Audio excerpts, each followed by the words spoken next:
Welcome back. And we back. Welcome back to Melanin and Murder. I'm T. And I'm Monet. And we gonna give you some hot topics, some true crime, and some talking drinking. Shit and some drinking. What you came for. Right. So, sorry, forgive us. We're like maybe slightly hungover. So, being that this is a drinking podcast, this is going to be a very interesting. Okay, so if we forget some stuff, it's basically like being drunk when you're tired. So. Yes. We're still drunk, actually. We're still drunk from yesterday. Yes. So if I have a shot and everything goes downhill. We have to take a shot. We do have to take a shot. We'll take a shot of wine. I'm gonna mix it. I ain't even go home. Oh yes, can we have more shots, I ain't no hoe. But today, I ain't no hoe. We about to make some big shots today. I can't. I just can't do it. Yeah. On today. Yesterday was very long. It was a very fun, very brunchy day. Very Houston brunchy very day. Houston brunchy Sunday day. Fun Day is our day here in Houston. So yeah, it was interesting. Mimosas and tequila. That's all we got to say. Oh, you know what? We need shot glasses. Yep, we forgot that, huh? Thank you. We're getting them someone please. Thank you, sir. We are too. Dear sir. Appreciate you. All right, so this is what we're going to do right here. We have gin. Uh-huh. Oh, God. Yep. Oh, my God. I'm going to be okay. I'm going to be all right. And we're going to do like half and half. Okay, yeah. Of gin and juice. Shout out to Snoop. Yes. Shout out to the West Coast. This whole podcast dedicated to the West Coast. To the West Coast, is it? Because we sipping on gin and juice. You know, Snoop has West a gin. Coast? And he has wine. Well, yeah, you talking about 19 Crimes? Yeah. It's not his wine. Oh. But he just like, yeah, like 19 Crimes is a thing. And then they had the special, like, Snooper. But Snoop has his own gin. Like, I heard a promotion for it the other day on the radio. And it was really good. I was like, okay, I kind of want to buy it. For sure. There you go. Thank you. Ooh, child. Cheers to Sunday Fun Day. Yes, on Monday. On Monday. Ching. My hands are shaky. You know, mine too, actually. Oh, God. That was disgusting, guys. It was really disgusting. That was very nasty, but okay, we're here. Uh-huh. So we might as well get into making this drink. It's so cute, though. If you're looking on YouTube, you can see this beautiful little drink that and we're if you're about to not make. looking on YouTube, what are you doing? Right. You should head over to YouTube and check us out. Missing because out. we're cute and we give you looks every single week. Don't make us waste these looks. For sure. Like, I feel like I can't wear these things again, but if y'all not watching then I guess I could. Like, we need a clothing sponsorship because we, like, one outfit per week. I know, yes. Like that. If you have clothing, please let us wear it. And return it. So, what we got, girl? We doing sangria today because wine is easier to drink than hard liquor. Yes. Yes, I agree with you. And look at those fruits, giving us all of the nutrition that we are likely need very much so definitely lacking. Do not have because drunk. Anyway. And by the way, this is with a black-owned rosé. Yes, Way Rosé is what we're using today. Shout out to Black women. So let's chat. What happened this week? Outside of us getting wasted on Sunday, Hammered. What else did we do? Oh my gosh, this past week. So I wanted to talk about it last week, but I'm kind of glad I wasn't able to because more started to unfold with this whole fucking, what's his name? Jackson, something Jackson. What's it? Derrick Jaxn. And his puppet. So what happened was, Derrick Jaxn is this guy who is this, apparently, you probably already know by now. He's apparently was somebody that was popular, that wrote books, that gave relationship advice, always condemned like celebrities and say pastors if they cheated. Also condemned the women that stayed with a cheating man. Because they must have low self-esteem. That's crazy. And are easy to manipulate. He said this about one woman in particular. Pot. Is that you? So, Kettle said that initially he did not have a relationship with these women, that he had, this was like when they had a break, and he had, so this, one of his exes came forward, her name was Candace, and this is how this whole thing blew apart, because she was like, hey, so he flew me out to Atlanta, and I was up in his house that he shares with his wife, and we had sex in their bed, where they conceived their children. Not that. In their fucking bed. So he was like, oh no, I had this relationship with this girl, but it wasn't anything. I had a sexual relationship with her without having intercourse. Because that makes fucking sense. Yeah, just a little taste. Yeah, that makes sense, right? Just a little dibble dabble. So the sex. Right after that, these girls were like, that's complete bullshit. And he came downstairs, set up his camera, made sure he looks nice, woke his wife up, or, got her from doing the laundry, because she must have been doing the laundry, because if that was what she had on, she couldn't have had anything else to wear. I can't imagine why a grown woman would show up on a video that's about to go out to the whole nation dressed like a beatnik in the 60s. She had how do we know though? Maybe that's just how, I'm telling you, I feel like that's just her. Ain't no way. She's not, look, I know I know women, exactly. I know she's a little homely. I know some homely women, and they don't care about the internet. They don't care about stuff like that. They don't care about the outfits. Obviously, we've established that she has some, a few pantsuits as options. She has I feel like pantsuits. she really just did not give a shit. Does she always wear the bonnet? Because at this point, I've never seen her hair. I haven't seen it in any picture. Her hair's in her Instagram. Oh, in her Instagram. Yeah. Okay. I need to take a look at that, because why the fuck would you wear a bonnet? We were looking at it the other night when the Poor Horseman was recording, and they pulled up her Instagram. So. Oh yeah. I mean, we need a picture so people can see what she wore though. This fucking bonnet. But everybody's seen the picture. Let's be positive. Everybody's seen the picture. She can maybe start a bonnet line for women who are homely and been cheated on by their husbands and decide to stay. So that would go over well. I'm sure it's a market out there. It's very niche, but it's there.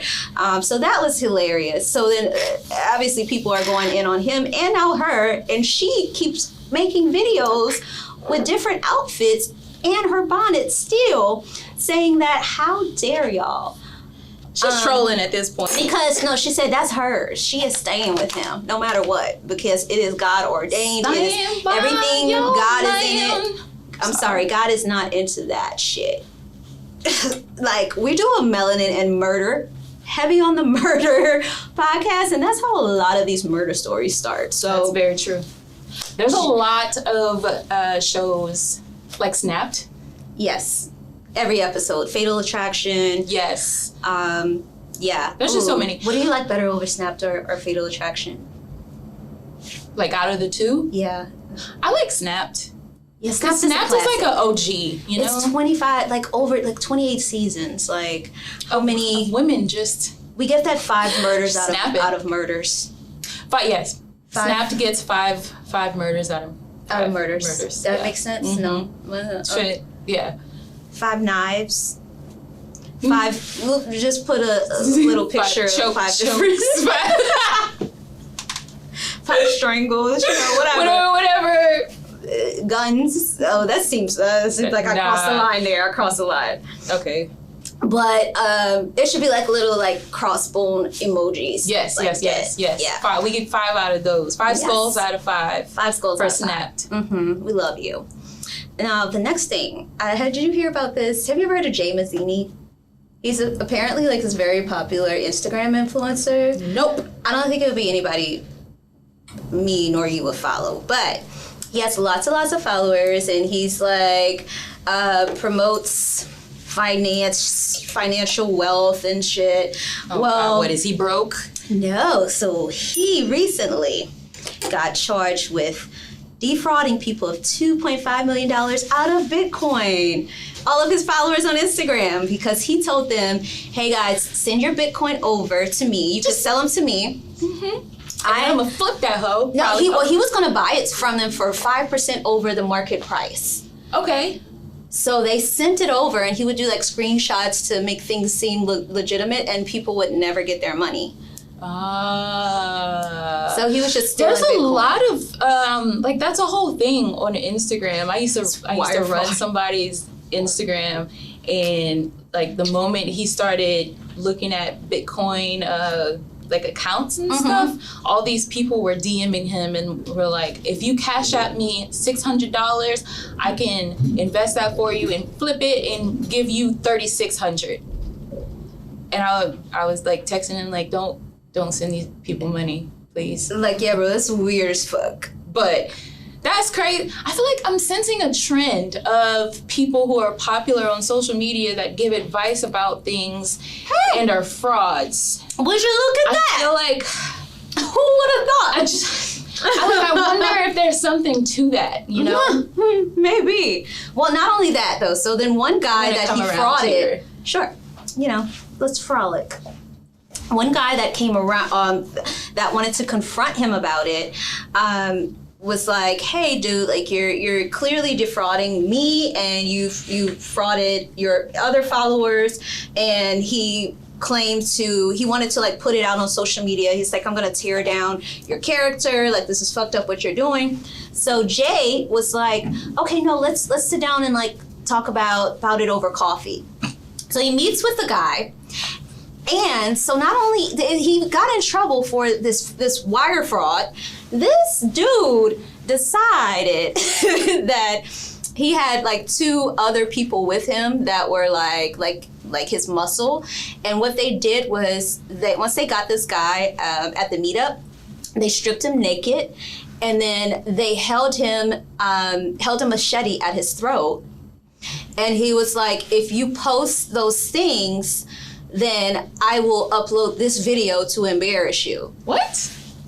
Like, that makes fucking sense. What? Yeah.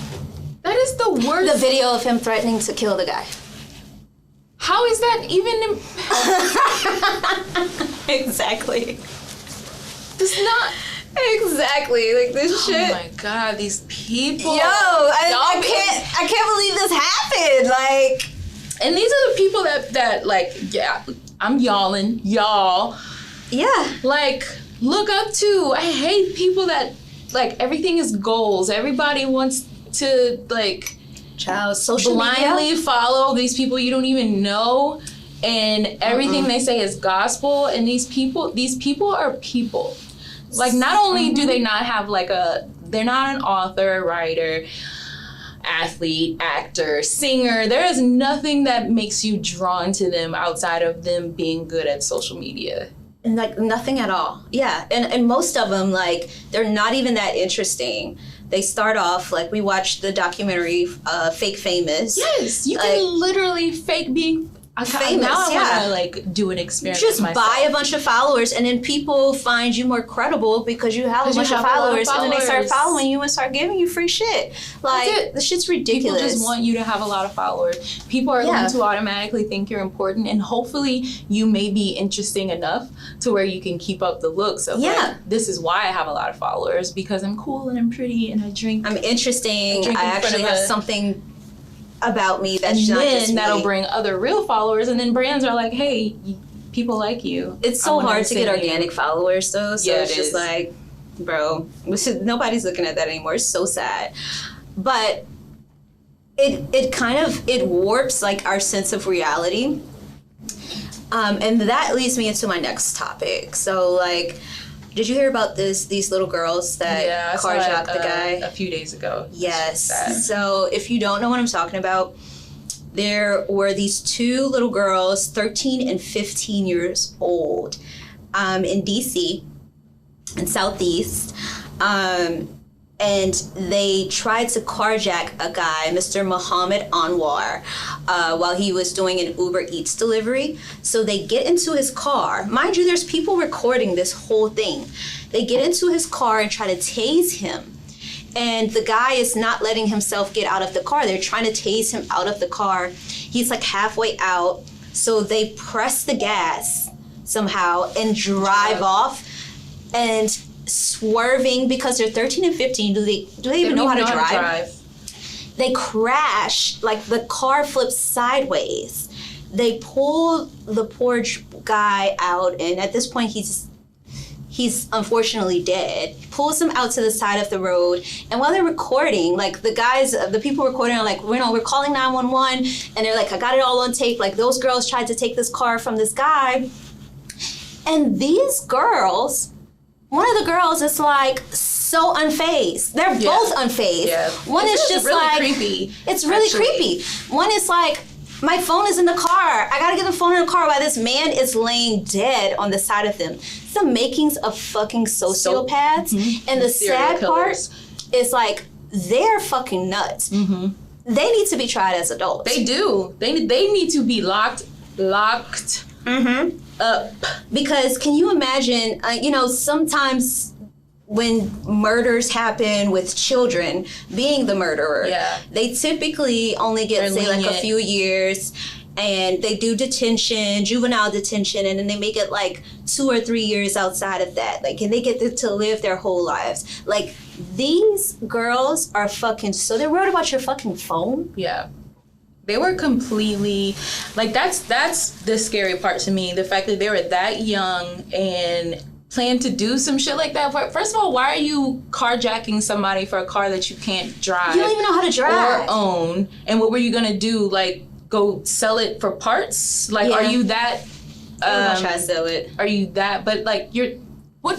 13-year-old me, maybe it's because I can't think like that, but I'm like, 13-year-old me couldn't even fathom trying to sell a car for parts for the money, but I stole the car. 13-year-old me was still secretly playing with my American Girl dolls. Okay?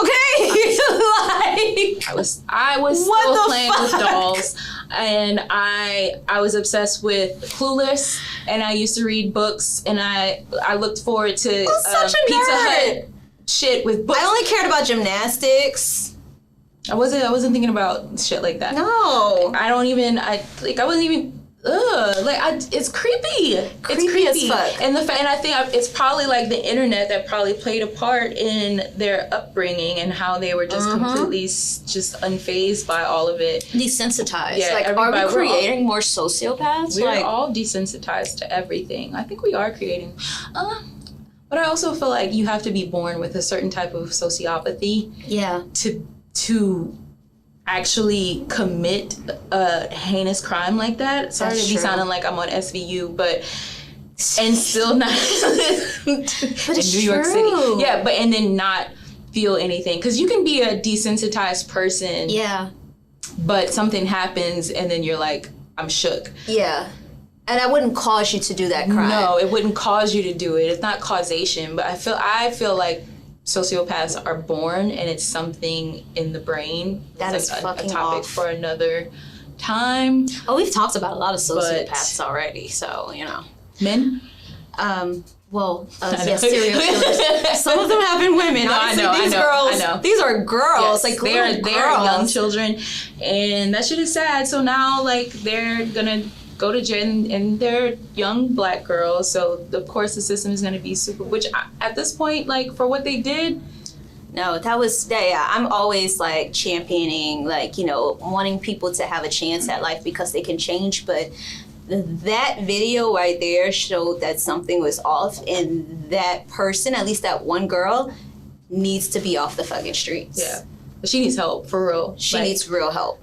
Like, and psychiatry immediately. Yeah, I don't think anybody's safe. No, with that. If they're I would be scared to be their family. Like, can you imagine? Girl. They probably have already done some fucked up shit. If you're like, you don't wake up one day and be like, we about to go carjack this Uber Eats. Tase them. Like, they had a plan. They've killed animals before. Definitely. They've definitely done some fucked up shit. Yep. But that's all my murderous mess for the week. What about the spirit? We're not talking about A guy tried to mid-air jump out, open up the exit window. So, tried to jump out. They said, like, one of the people on the flight was like, he went into the bathroom, came out without his shirt, and then tried to open up the window. And I was just like, you know what? Reason number 5,672 why I'm never riding spirits. Spiritless. The Spirit bus of the sky. The bus of the not the nice bus either, because they got some nice buses. The city bus of the sky. I see a lot of like travel vloggers and influencers and stuff, and they're like, this is how I get all these good rates, and I'll click their page to see how they got a $59 flight to Mexico or something, and they're like, oh, Frontier and Spirit. And then they get, people really get upset with you when you say you don't like to fly Spirit or Frontier. And here's the thing, I am not. Some people so upset about that. So like they have stock. Do you have stock Spirit. in it? Do you invest? Why are is this your you company? so upset, bro? Maybe they did. Maybe they left people. Some people, because those people probably really love ramen noodles on their flights. Bro, you can. I remember you told me that. I never forgot about that. But my thing with Spirit, like, okay. And correct me if I'm wrong if you are an avid Spirit flyer, but yes, you might find a $40 flight from Houston to Rome. Yeah. Cool. But here's $40 from here to Rome. That's cool. You're gonna pay obviously if you're going from Houston to Rome, you need a lot of luggage because you're probably gonna be in Rome for like 2 weeks. For all the luggage you're taking on that flight, Spirit is gonna charge your ass like $100 for checked luggage. They're gonna charge you for carry-ons. They don't give you food, drinks. They don't give you shit. You damn near don't have a seatbelt. Like, sir. You got to put down the middle part to separate your seat. It's literally a bus seat. I am sorry, especially in a COVID world, I do not want to sit on a community bus seat with my own. I want a chair. I want my own seat. It should curve underneath my butt. The sides of should my be separated knees. From your hips. The first time I flew Spirit, I was astounded at those seats. I was like, this is what I paid for? But so at the end of it all, you're still paying like $400 for your flight after all the fees that they're gonna put on your shit. It ends up being the same price, guys. And taxes. And you said to Rome, I really hope Spirit is not going outside. I don't know. Please don't go outside the country. They definitely go to Mexico. Okay, I can see that. It's still part of it. Like, y'all don't need to be flying across. I'm gonna research all the countries Spirit flies to, and we're gonna talk about. We'll give you an update. But that's all of Murderous Mess of this past week. What will next week bring us? Dun dun dun. Wait and see. Dun dun. SVU. Dun dun dun. Oh wait, how does it go? Dun dun. Dun dun. Yep. Yeah, it's just twice. Yep. Dun dun. So our stories for this week. That's you. Okay, so. We have our drinks. Am I forgetting my girl's name? We have our drinks while she's looking things up. This is going to be a sangria made with rosé wine. I added gin just because I feel like all sangrias have to have some type of liquor in it. And I use 2 types of wine. I use rosé and I also use Stella Rosa blueberry wine. Now, I do not advocate for sweet wines like that, like for drinking. But when you're using it as an addition, I use it as a flavor more than for just like, I will never drink a glass of blueberry wine. I will never drink a glass of blueberry wine. Do not ever send me some flavored wine. The vineyards. Sometimes you go to the vineyards, they'll have like their fruit wines and taste it. Yeah, I'll taste it. But you would never choose it. No, hell no. So anyway. On your own. That's that. So that's what Are we're those drinking more so today. meant for desserts, and then people They just are misuse dessert it? wines Yeah. like Moscato. Moscato is a dessert wine, but people choose to feel like they're drinking a nice glass of wine. You like what you like. The funny thing is, Like what you Moscato like. is like the new age of. I remember growing up, I feel like all the aunties used to drink white Alizé? Zinfandel. Mm-hmm. White Zinfandel. Mhm. It's like, yeah, after Drake in whatever year it was, then Moscato. Yep. Same thing, essentially. So the reason I'm dressed so country western today is because I have a story that has been deemed the Dixie Chicks murder. Oh no. Have you ever heard of it? I have not. Oh, it's so interesting. Shout out to the Dixie Chicks. Shout out Dixie Chicks who really played a part in this. Uh-oh. Yeah. So what happened was, this was back in 2004. Was this like the political shit whenever they were? Mm-mm. Oh, okay. Never mind. No, I actually really like the Dixie Chicks. Like, they're I one of know, my me too. favorite country groups. They really had nothing to do with this, and they kind of just got pulled into this damn murder. They had a slight, one of their songs had a part to do with this. Okay. So we're going back to 2004. Ooh. We are in. I'm wearing pink and black. Think of what you're wearing. Yes, there. So this Bootcut happens out in Arkansas, very small town in Arkansas, where Arkansas. it's only about I think maybe not under 2,000 people in this city. This is very, very small. You just grow up there and you stay there and you work hard, and that's You have pretty much babies it. there, and Yes. the babies stay there. That's pretty much it. So there's a really, really country town in Arkansas. So what happened, well, let's paint the picture. There's this couple, Dennis Coates and Beverly Coates. Baby. And, Dennis is a real country guy. So everybody says super strong, but, he'll fight for you. He loves to get in fights. Beverly is, they loved each other. They seem to talk to each other, very sweet. Did Beverly have feathered hair? I feel like she had feathered hair. Mhm, she did. She had that, how it like swirls in the front? Yes. She had that in picture her. 2004. Beverly and Dennis used to love to go out to this place called the Skull Cracker. This is their favorite bar. It had a reputation for being dangerous, but Dennis And loved racist. it. Yeah, and I'm sure the whole town was. Well, yeah, honestly, I don't think obviously. there was a black person in the town. But Okay. they're out one day and they meet up with an old friend that was initially from another small city not far from that small city in Arkansas. But they knew her because she had moved when she was younger and she went to school with them. So she knew one of them, but she moved back to the city. Her name was Judy Flanagan. And Judy and her brother, Big booty. Big Judy. I don't know if she had a big booty, but Judy. Not if her last name was Flanagan. Judy and her brother Dale, I believe his name was. I could be wrong, but Judy and her brother Dale moved to the city and they lived together. And then they really hit it off with the Coates, so they used to hang out with them all the time. Like, they were all friends.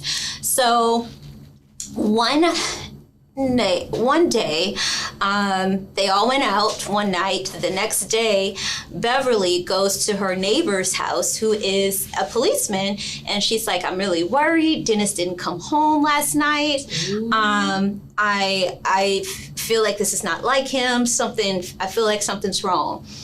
So the neighbor was like, okay, well, still kind of early, but I'm off duty, but I'll see what I can do. Goes into the office, and not much later after that, he gets a call that there's a dead body that was found near the wildlife preserve, while two people, son and father, were ATVing, and they came across this dead body. So he's like, the policeman was like, man, I have this feeling in my gut that this is probably Dennis, and sure enough, it was. So they try to retrace the steps to try to figure out what happens. So the last person to see Dennis was Judy. Okay. Their friend. So Judy says, we were coming home from the bar. We all came home from the bar, but it was the Beverly and her brother went home sooner. Judy and Dennis were coming from the bar in his car, and they were almost home, but these guys in a white van stopped by and was like, hey, Dennis, like, white vans are always creepy. Right. And they were like, hey, Dennis, like, let's go to this bar. And let's go back to the bar. And he was like, okay, yeah, I want to go have some more drinks. So she said she drove his car back to his house, and he got in the car with them and left. So that was the last time she seen him. Police go talk to his wife, Beverly. She tells a kind of similar story. She came back home. Judy was with him. Judy, dropped the car home, but and they had the same story. Dale was apparently sleeping this whole time, so he had no idea what the fuck was going on. Dale is me. So the police are kind of like, this is very interesting, but we gotta delve a little bit deeper. So then they go to take a look at Dennis's car, his truck, to try to get any evidence from that night. Okay. So they look around, and this is a small town, so everybody knows Dennis does sheetrock. He never washes his car, apparently. They're like, I don't think he's ever washed his car ever in life. So they noticed that his truck was clean. Oh, Lord. So they were like, okay, this is weird. Nosy neighbors, they'll tell you. So they pulled that car in, they took that car in, and then what they did was they assessed the chemicals in that back, in the tailgate part. Okay. So they noticed that it was cleaned with bleach. Well, I'm like, you don't wash a car with bleach.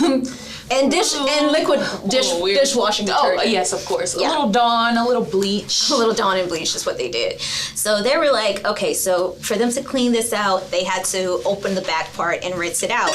Maybe that doesn't want to drink. Right? Hair of the dog. I'm bored. So then what happens is that they were like, they washed it out. So something might have collected, in that in-between part when you put the back of a truck down.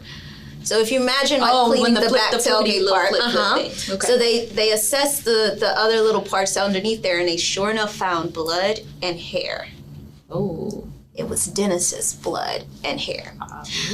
Autopsy was done, and they found a piece of a knife also broken off into Dennis, and he had been stabbed multiple times, and they also noticed that there wasn't a lot of blood in the area where he was dropped off. So for the wound he had, it had to be done at a different location. But he did have a piece of a knife broke off into his chest. So... Wait, so Big Booty Judy brought she brought his car home, right? Mm-hmm. And they found blood in that car. Yes. In his own car. All right.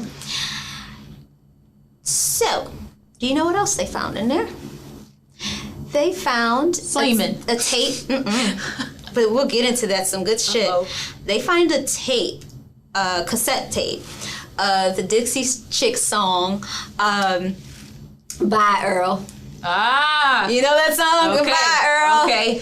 Somebody was angry. That song? Yes. Somebody was angry. So the police were like, this was the only song on that cassette tape. Ooh. So it was in there, and it had to be playing over and over and over again. Oh. If you ever heard the song Goodbye Earl, it's about two friends that plot to kill one of the friends' husbands.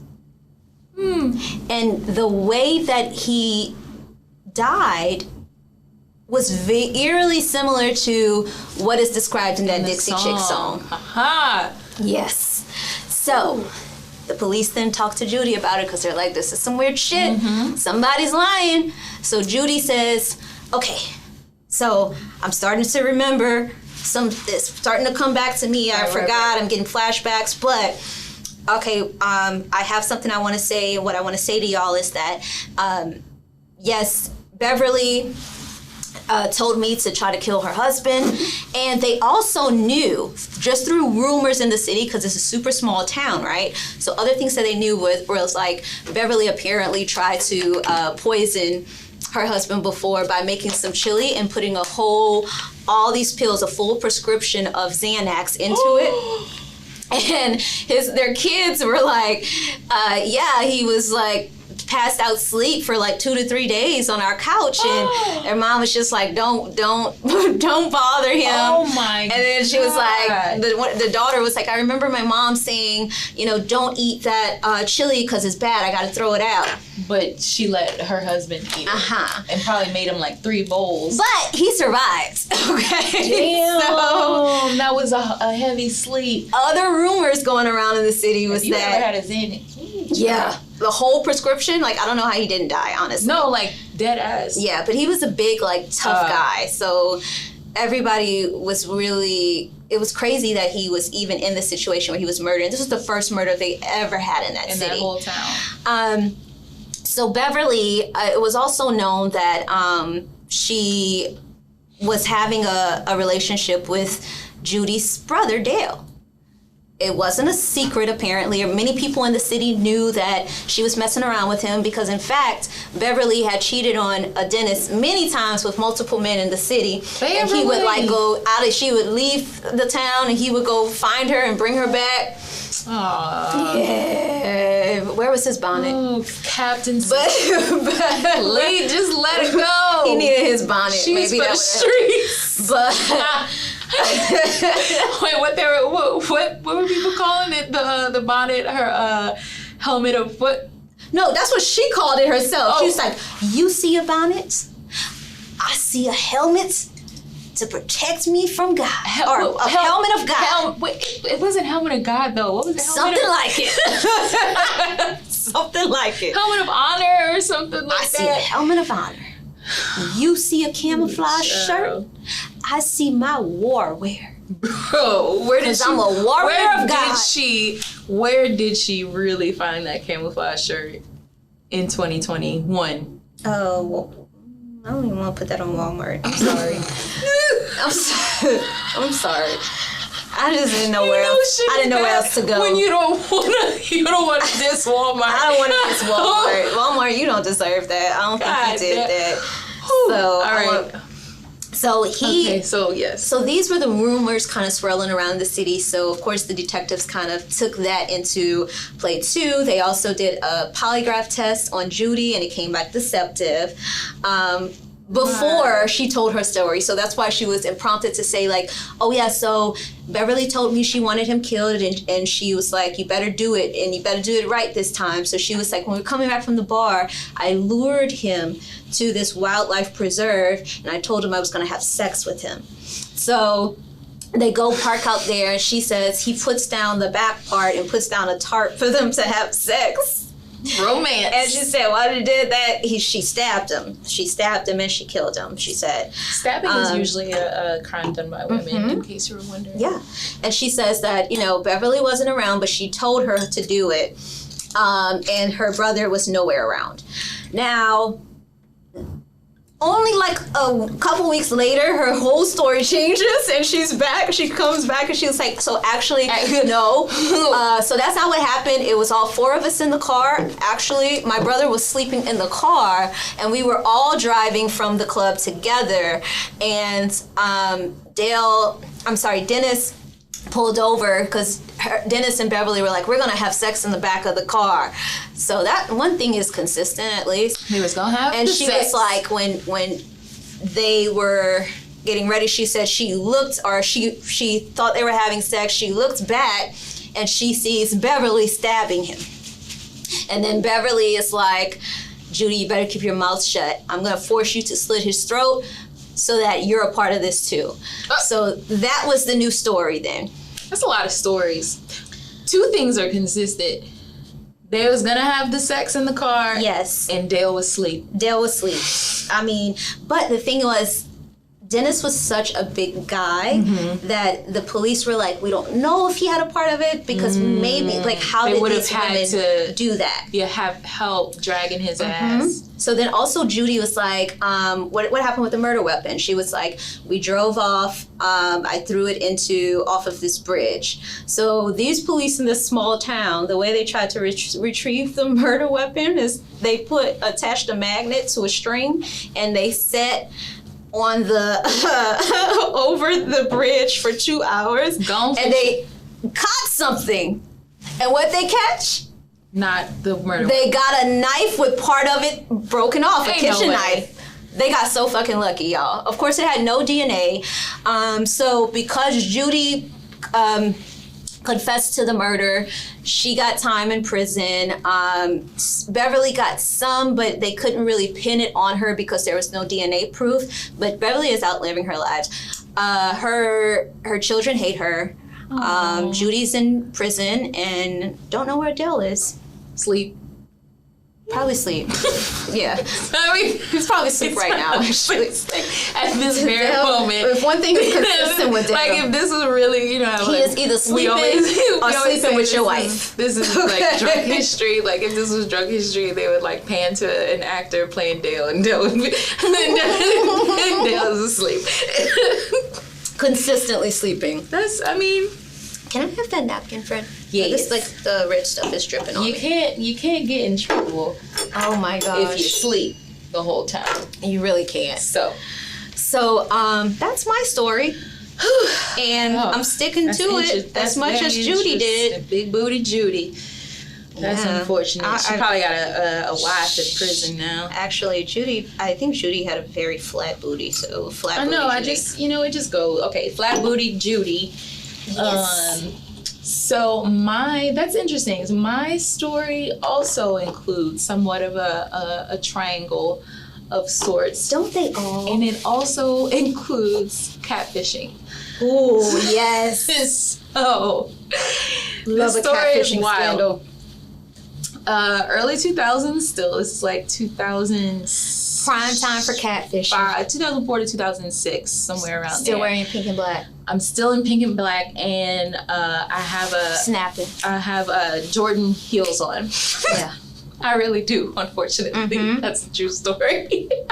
You had some of those? So don't come at me, internet. I had a black halter top, because halter tops were a big thing. Yes, they were. With a pink no judgment, pink friend, and black. but you never told me you had Jordan heels. Okay, I wore them one time.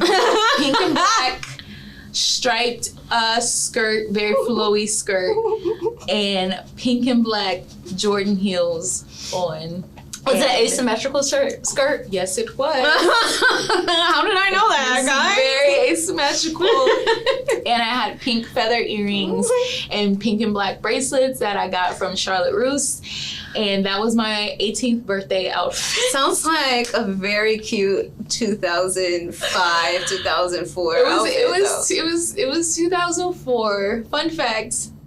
I got, not food poisoning, I had a stomach virus on my 18th birthday, and I ended up in the emergency room. In that outfit.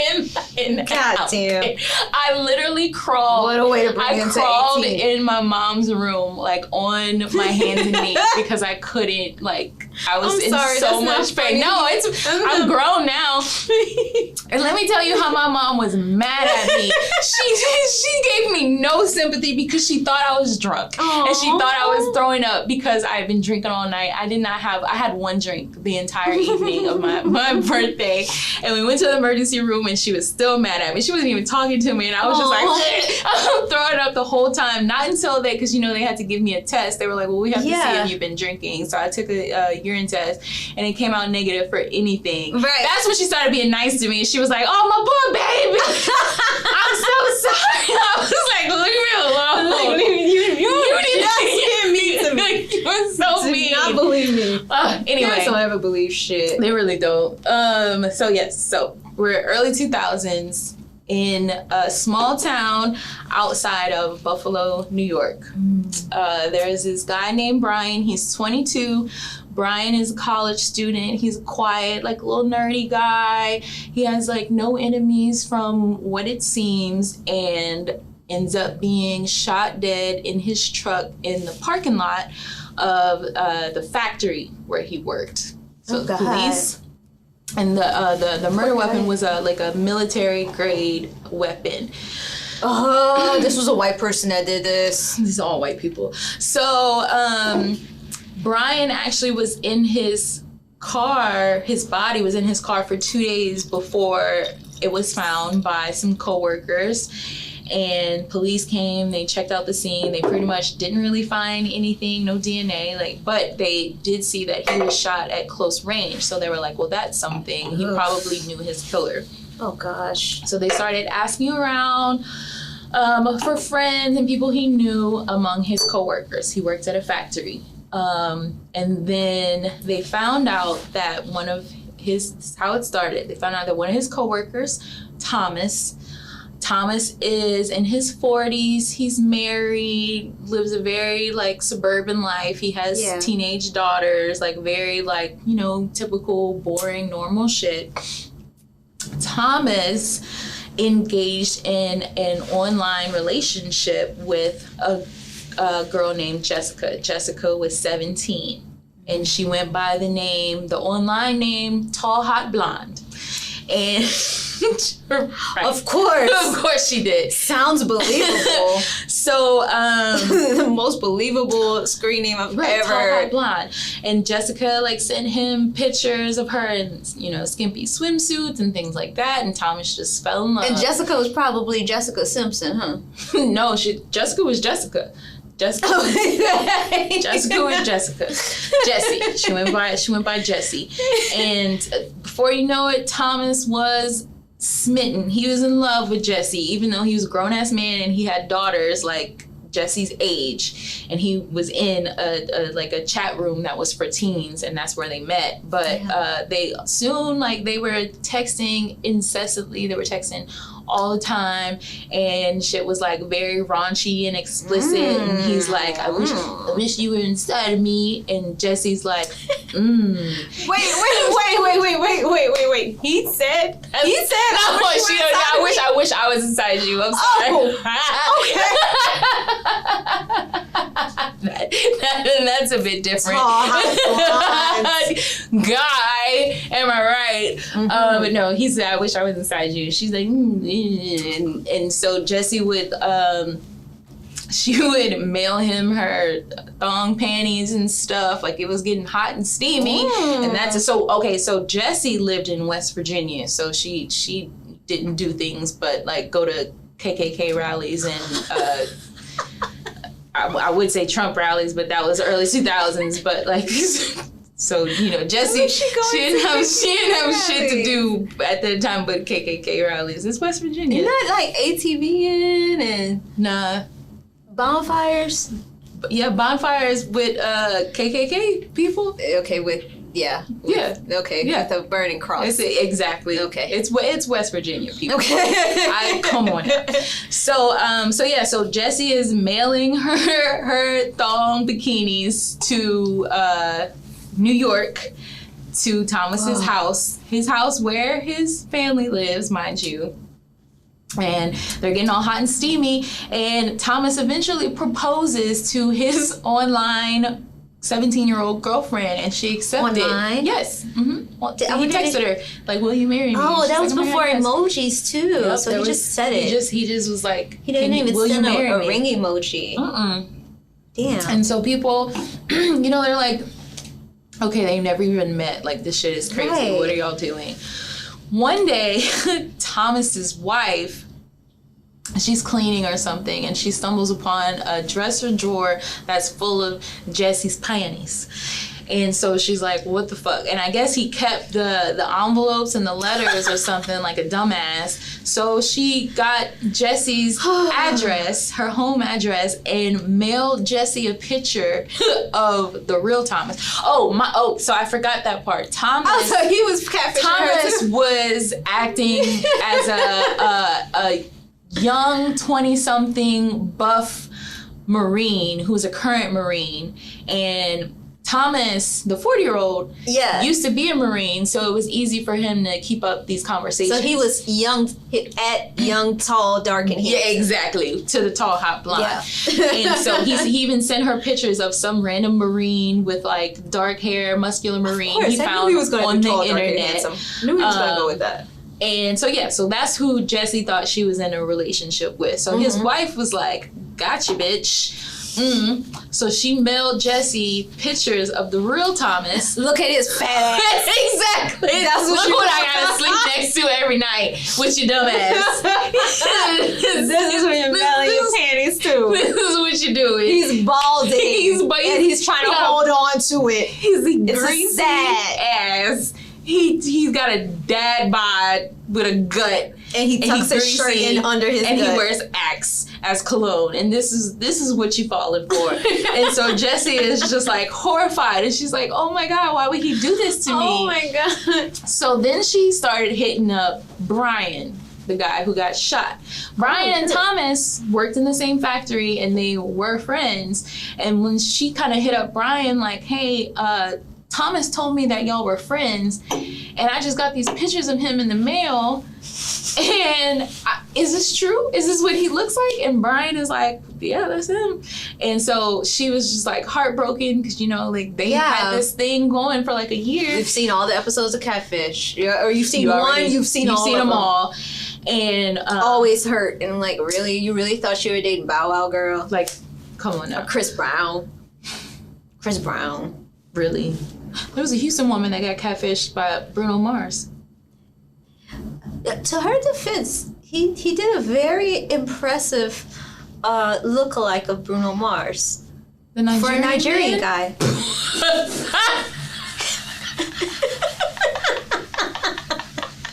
I hate that y'all are laughing at me.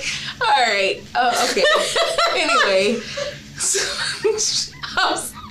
All right. Oh, Did you see his picture? Mind you, I saw his picture. He didn't look nothing like Put Bruno. that picture up for people to see. That man looked nothing like Bruno Mars. Because he had his hair perm. If you were He had his hair wondering, perm. no, he didn't. You saw the one with the hair perm? Then he had the little bandana? Girl. That one? This lady gave this man, she gave this man money. She wired it to a Chase bank because Bruno, quote, Bruno said he needed money to help pay for his tour. Yeah. Come on now. Bruno Mars. Lady, come on. So anyway. Go to his GoFundMe. Stop. Where was I? Jesus Christ. I'm sorry. I'm sorry. Bruno Mars. Why are You went there. You went there. I know. Yeah, okay, so Brian is trying to comfort Jessie because she's so heartbroken and she's like, I can't believe he lied to me this whole time. And Brian's like, oh, it's gonna be okay. And of course, the comfort led to flirting. And then Brian and Jessie ended up in an online relationship. Jessie's still at the Klan rallies in West Virginia. Brian's in New York. Brian's the friend. Brian's the 22-year-old friend that ended up getting shot and killed. But started talking to Jessie and they Oh my God. they fell in love. And Jessie was like, I can't believe he did this to me. I need you to do me a favor. I need you to like ruin his name. So Brian told everybody at work, like, this dude was talking to a 17-year-old online and his reputation was ruined and he was pissed and he started threatening both of them and he hit Jessie up and was like, you made me out to be a child molester. Nobody at work is talking to me anymore. Like, blah, blah, blah, blah. So the police at this point, they found all of this out and they're like, cool. Obviously there's motive there for him to kill Brian, right? Yes. But they need more. They have no evidence. But at this point, they think Jesse's life may be in danger because he threatened both of them. So they had police go to West Virginia, go to Jesse's house, they knock on the door, and an older woman answers, and she's like, oh yeah, Jesse's my daughter. Like, what's going on? And the police are like, we believe she may be in danger. And she's like, well, and so she's nervous. And she's like, well, Jesse's not here and I don't have a way to get in touch with her. And the police are like, why is she acting so nervous? They thought Thomas might have been in there holding her hostage or something. So they were like, ma'am, can we come in? Because we feel like you're not safe. This lady's name is Mary. Mary breaks down and she confessed. She's like, Jesse's my daughter, but I've been pretending to be Jesse the whole time. Horrible fucking mother. I'd be so mad if my mom was using pictures of me too. As a 17-year-old. Yes. Mary used her 17-year-old daughter's pictures to seduce two men on the interwebs, and she confessed that she was lonely. Mary is married in her 40s. She's not young, a tall, hot blonde. Please don't let that ever be me. Bruh. Don't ever let me embarrass myself. Ever. Like, there's no reason, no possible situation that could ever happen. It's literally not that serious, bro. So she did the same thing. And she was like, well, I felt sorry for Thomas because he seemed like he needed somebody to talk to, so I did that. And Brian, that wasn't supposed to happen. Like, it just got carried away. And the police were trying to figure out, like, maybe there was a way they could charge her for something because she made all of this shit happen. Like, but they couldn't find anything. So the police ended up searching. So they searched Thomas's phone records. And of course, he was in the area of where Brian got shot at the time, and Thomas's alibi was that he went to dinner that night and he was home by 10. The police talked to his wife, and his wife was not with the shits. His wife was like, actually, that nigga didn't come home till 11. Arrest him. And the police were like, oh, all right. Well, thank you. Thank you, ma'am. Thank you, Miss Wife. And so they were like, okay, his alibi doesn't check out. Phone records put him there, so they searched his home. And they saw. She said, "Put his ass under the jail. Away from me." They found. They eventually saw a picture of his house where his guns and stuff were, and where his guns were supposed to be. There was supposed to be a military rifle. And that rifle wasn't there, so the police were like, that's fishy, because Brian got shot with a military rifle. Oh my gosh. He ended up being arrested, but they still didn't have any DNA. The police, he refused to give his DNA up, but Thomas was drinking a soda while he was in the interview room. And so if you know anything about the law, that's up for grabs. So the police took his soda can, took his DNA, it matched to a peach. Oh, we're dealing with a bunch of dummies. This whole episode is just full of dummies. It matched the DNA on a peach, what you call it, a seed? Thing in a peach. Oh, yeah. It matched the DNA that was at the scene of the crime.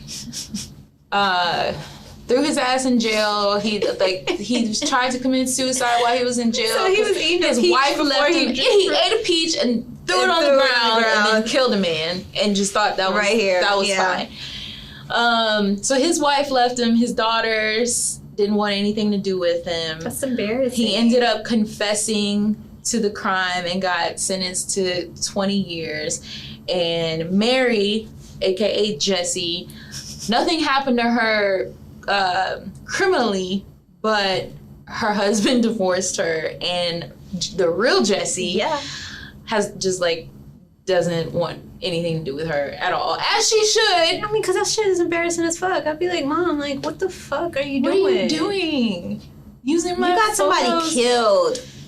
With my pictures. I'm the tall, hot blonde. And you almost got me in trouble. Get the fuck out of here. Right, the police came knocking I wouldn't looking say for get me. the fuck out of here to my mom, but shit. I think Now, Mary kind of deserved it. At that point, you deserve to be told, get the fuck out. Bruh, that's a good story. And it was like Brian was the only one that wasn't catfishing.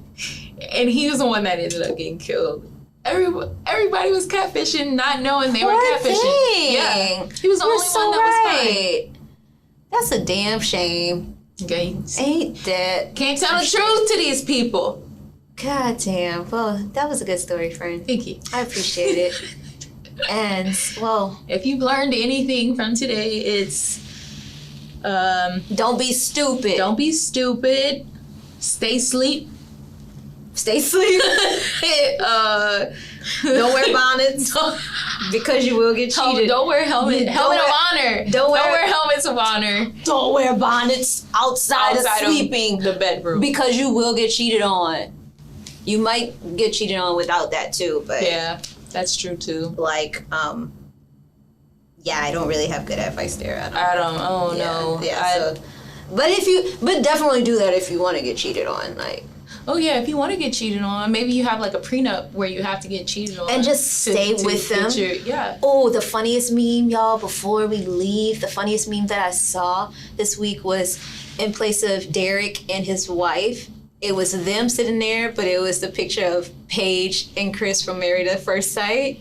That shit was because hilarious. She is just like the nigga. I don't know what he wants. I think he wants her to leave. Like he is so fucked up that he's like, she has to leave, and she's like, no, we're together, we're married, and I think that's pissing him off. But he is such he's such a fucking dumbass and such an asshole that he refuses, and he doesn't take accountability, so that makes him a narcissist. Mm-hmm. So he's like, oh, I don't want to be the one to like call this off because I signed up for a show saying I wanted to get married where I was engaged 3 months prior about the person before I saw them. I'm sorry. The moment my quote unquote husband said I was undesirable and not his type, you gotta go. At the wedding. You're done. At the wedding. Like he told that to her friends. He told that to her friends at the wedding, that she was not a trophy. And he's still alive to tell the story. Couldn't be me. I don't we talk about these stories to be like, couldn't be me, couldn't be me, couldn't be me. Lord, please don't ever let me be in any of these situations. He would have got hit because I would have just left. A bottle or something. Like, you're not about to say I am undesirable and I'm not your type after we got married. I don't care if it's your first time seeing me. You're not about to say that. I don't care. And her friends, you're not that fine, you damn. But you know what? Her friend, he's ugly, and her friends ain't shit because for not even all these episodes, I seen everybody else's friends but her, and she being stupid as fuck. So where the fuck are y'all? If my husband, and they should have said something at the wedding. Future husband, if you tell my friends that I'm not your type, and my friends don't kill you, none of y'all are for me. Neither, like, nobody. Everybody is everybody at the damn wedding. Everybody's my friends, fuck the you, family, the bartender, the caterer, pastor, the cake. I apologize, but fuck you too. Yeah. Everybody. God forgive gotta me, go. God forgive me, but fuck you, pastor. That's how that's gonna go. And that's the lesson of today.